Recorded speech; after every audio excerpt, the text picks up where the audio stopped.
ഹരേ കൃഷ്ണ. എവിടെയാണ് ഈശ്വരൻ? എല്ലാവരും ഈശ്വരനെ തേടി അലയുകയാണല്ലേ.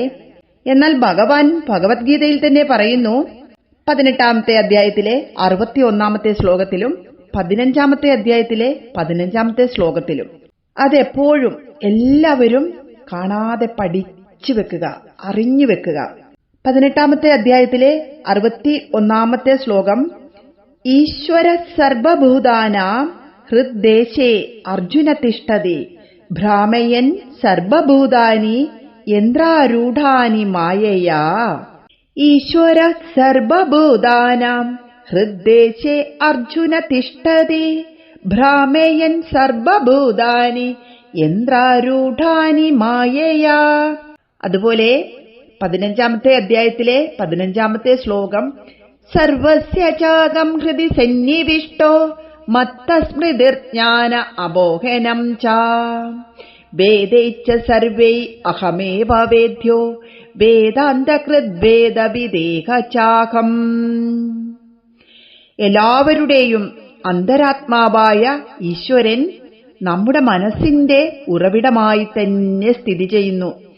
ബോധമുള്ള മനസ്സിന്റെ പിന്നിൽ പൂർണ്ണ ബോധശക്തിയായി ഈശ്വരൻ നിലനിൽക്കുന്നു. മനസ്സാകുന്ന കാര്യത്തിന്റെ, അതായത് എഫക്റ്റ്, കാരണമാണ്, അതായത് കോസാണ് ഈശ്വരൻ. ഈശ്വരൻ എല്ലാം അറിയുന്ന ബോധശക്തിയാണെങ്കിൽ എങ്ങനെ അത് നമ്മുടെ ബോധ മനസ്സിൽ നിന്ന് വ്യത്യസ്തമാകും? വ്യക്തവും അവ്യക്തവും പരസ്പരം ബന്ധപ്പെട്ടു നിൽക്കുന്നു. അതുകൊണ്ട് ഈശ്വരൻ പുറമേയാണെന്ന് തെറ്റിദ്ധരിക്കുന്നവർ വിവേകമില്ലാത്തവരാണ്. പരമാത്മാവായ ഈശ്വരനിൽ നിന്നാണ് നമ്മുടെ മനസ്സ് ഉണർന്നു വരുന്നതും നിലനിൽക്കുന്നതുമെന്ന സത്യം ജ്ഞാനദൃഷ്ടി കൊണ്ട് മാത്രമേ മനസ്സിലാക്കാൻ സാധിക്കുകയുള്ളൂ. സർവസ്യ ചാകം ഹൃദി സന്നിവിഷ്ടോ മത്ത സ്മൃതിർ ജ്ഞാന അബോഹനം ച വേദൈച്ച സർവൈരഹമേവ വേദ്യോ വേദാന്തകൃത് വേദവിദേഹ ചാഹം. പുരുഷന്റെ അഥവാ ആത്മാവിന്റെ, പരമാത്മാവിന്റെ സാന്നിധ്യത്തിൽ പുരുഷനു വേണ്ടി പ്രകൃതി പ്രവർത്തിക്കുന്നു. അറിഞ്ഞിരിക്കേണ്ട ഒരു പ്രധാന കാര്യമാണ് ഈ പ്രകൃതി പുരുഷ ഭേദം. മുൻപുണ്ടായ അനുഭവങ്ങളുടെ അറിവാണ് സ്മരണം എന്ന് പറയുന്നത്. ഇന്ദ്രിയങ്ങൾക്ക് വിഷയങ്ങളുമായുള്ള ബന്ധം കൊണ്ട് ജ്ഞാനമുണ്ടാകുന്നു. ദേശകാലങ്ങളുടെ സീമകൾക്കപ്പുറമുള്ള കാര്യങ്ങൾ ഇന്ദ്രിയ വിഷയബന്ധമില്ലാതെ തന്നെ യോഗികൾക്ക് ലഭ്യമാകുന്നു. ആത്മശക്തിയുടെ ഫലമാണ് സ്മൃതിയും ജ്ഞാനവുമെല്ലാം. തമസുകൊണ്ട് മലിനമായ ചിത്തത്തിൽ നിന്ന് സ്മൃതിയും ജ്ഞാനവും ബഹിർഗമിക്കുന്നു. ഈ ബഹിർഗമനമാണ് അബോഹനം. ഈ വിധത്തിലുള്ള അബോഹനത്തിന് നിദാനമാകുന്നതും ഈശ്വരൻ തന്നെ. അബോഹനമെന്നാൽ മറവി എന്നാണ് കേട്ടോ. ഈ വിധത്തിലുള്ള അബോഹനത്തിന് നിദാനമാകുന്നതും ഈശ്വരൻ തന്നെ. നമ്മുടെ വേദങ്ങളെ സൃഷ്ടിച്ച വ്യാസമഹാമുനി ഈശ്വരാംശമാകുന്നു. എല്ലാവിധത്തിലുള്ള ജ്ഞാനങ്ങളെയും പ്രകാശിപ്പിക്കുന്നത് ഈശ്വരൻ തന്നെയാണ്. അതുകൊണ്ട് വേദാന്തകൃത്തും വേദജ്ഞനും എല്ലാം ഭഗവാൻ തന്നെയാകുന്നു. സർവം ബ്രഹ്മമയമെന്ന് കണ്ടെത്തുന്ന മുമുക്ഷുവിന് ഉച്ചനീചത്വങ്ങളോ ഭേദബുദ്ധിയോ ഉളവാകുന്നില്ല. സദ്ബുദ്ധിക്കും ദുർബുദ്ധിക്കുമെല്ലാം പ്രേരകമാകുന്ന ചൈതന്യം ഒന്നുതന്നെ. ഈ വിധം ഭഗവാനെ ഉപാസിക്കുന്നവർക്ക് കാലദേശങ്ങൾക്കതീതനായി വർത്തിക്കുന്ന ഈശ്വരൻ തന്നെ ഉപാസകനും ഉപാസ്യനും എന്ന സ്മൃതിയും അതിന് കാരണമാകുന്ന ആത്മസാക്ഷാത്കാര രൂപമായ ജ്ഞാനവും ഉണ്ടാകുന്നു. ഭേദഭാവനയോടെ ഉപാസിക്കുന്നവർക്ക് ഈ സ്മൃതിയും ജ്ഞാനവും ഉണ്ടാകുന്നില്ല.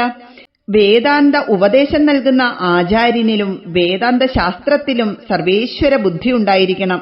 അതിനുവേണ്ടിയാണ് വേദങ്ങളാൽ അറിയപ്പെടേണ്ടവനും വേദങ്ങളെ പ്രകാശിപ്പിച്ചവനും ഞാൻ തന്നെയാണ് ഭഗവാൻ എന്ന് അരുളി ചെയ്തിരിക്കുന്നത്. സകല ജീവികളുടെയും ഹൃദയതലത്തിൽ നിരന്തരമായി പരമാത്മ ചൈതന്യം വർത്തിക്കുന്നു. അതിൽ നിന്ന് ജീവചൈതന്യം തെളിയുന്നു. ആത്മസാക്ഷാത്കാരം നേടാൻ ഉള്ളിൽ തന്നെയാണ് നമ്മൾ അന്വേഷിക്കേണ്ടത്. കഴിഞ്ഞ കാര്യങ്ങൾ ഓർക്കാനും ആവശ്യമില്ലാത്തത് മറക്കാനും ജ്ഞാനേന്ദ്രിയങ്ങൾ കൊണ്ട് വിഷയങ്ങളെ ഗ്രഹിക്കാനും ജീവന് ബോധതത്വത്തിൽ നിന്ന് സാമർഥ്യം ലഭിക്കുന്നു. വേദങ്ങൾ കൊണ്ട് ഈ പരമാത്മാവിനെ അറിയാനാണ് ശ്രമിക്കേണ്ടത്. ജ്ഞാനാദി കർമ്മങ്ങളുടെ ലക്ഷ്യവും മറ്റൊന്നല്ല. വേദമെന്നാൽ അറിവാകുന്നു. പരമാത്മാവിനെ അറിയുന്നതോടെ എല്ലാം അറിയുന്നു. അറിയേണ്ടതായി ഒന്നും ശേഷിക്കുന്നില്ല. ബ്രഹ്മസാക്ഷാത്കാരം നേടുമ്പോൾ മാത്രമേ വേദവിജ്ഞാനം പൂർണ്ണമാകുന്നുള്ളൂ. ഹരേ കൃഷ്ണ. അതുകൊണ്ട് എല്ലാവരും ഭഗവാനെ തേടി അലഞ്ഞു നടക്കാതെ നമ്മുടെ വേദങ്ങളും ഉപനിഷത്തുക്കളും അതുപോലെ ഭഗവാന്റെ തന്നെ അമൃതവാണിയായ ഭഗവത്ഗീതയും നിരന്തരം പഠിക്കുക, പഠിച്ചുകൊണ്ടേയിരിക്കുക. ഭാഗവതം കേൾക്കുവാൻ മാത്രമുള്ളതല്ല, ഭാഗവതം പഠിക്കുവാനുള്ള ജ്ഞാനത്തിന്റെ അമൃതാണ്. അതുകൊണ്ട് നമ്മുടെ പുസ്തകങ്ങളൊക്കെ പാരായണം ചെയ്ത് കേൾക്കുകയല്ല, ആ പുസ്തകങ്ങളുടെ തത്വങ്ങളിലേക്ക് ഇറങ്ങിച്ചെന്ന് നമ്മൾ പഠിക്കണം. എങ്കിൽ മാത്രമേ നമ്മളും ഈശ്വരനും അല്ലെങ്കിൽ കൃഷ്ണനും ഞാനും ആരാണ്, ഈശ്വരനും ഞാനും ആരാണ് എന്ന് നമുക്ക് മനസ്സിലാകുകയുള്ളൂ. ഹരേ കൃഷ്ണ.